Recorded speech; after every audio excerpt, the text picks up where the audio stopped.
ভিয়েতনামের অন্যতম জনপ্রিয় পর্যটন এলাকা হালং উপসাগরে পর্যটকবাহী একটি নৌকা ডুবে গেছে। এতে এখন পর্যন্ত ৩৪ জনের মৃত্যুর খবর পাওয়া গেছে এবং আরো ৮ জন নিখোঁজ রয়েছেন। দ্য ওয়ান্ডার সি নামের ওই নৌকাটিতে ৪৮ যাত্রী ও ৫ নাবিক ছিলেন, সকলেই ভিয়েতনামের নাগরিক।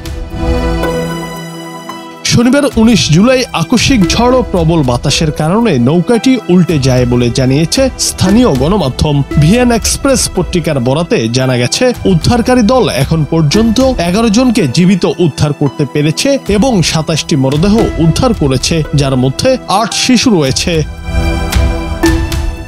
যাত্রীদের অধিকাংশই রাজধানী হ্যানয় থেকে আসা পর্যটক। উদ্ধার হওয়া এক ১৪ বছর বয়সী কিশোর ৪ ঘন্টা ধরে উল্টে যাওয়া নৌকার খোলের নিচে আটকে ছিল, পরে তাকে জীবিত উদ্ধার করা হয়। এখন যারা নিখোঁজ তাদের মধ্যেও অনেক শিশু রয়েছে।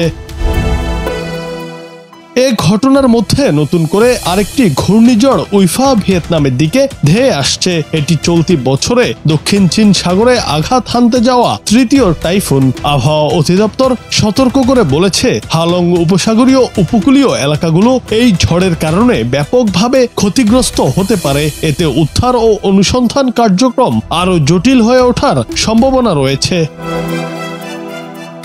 হালং উপসাগর একটি ইউনেস্কো ঘোষিত বিশ্ব ঐতিহ্যবাহী স্থান। হাজারো চুনা পাথরের দ্বীপ ও নিঝুম প্রকৃতি ঘেরা এই এলাকা প্রতি বছর বিপুল সংখ্যক দেশি বিদেশি পর্যটককে আকর্ষণ করে। কিন্তু এই মর্মান্তিক দুর্ঘটনা আর নতুন ঘূর্ণিঝড়ের হুমকি যেন পর্যটন স্বর্গকেও মুহূর্তেই রূপান্তর করেছে শোকের নগরীতে।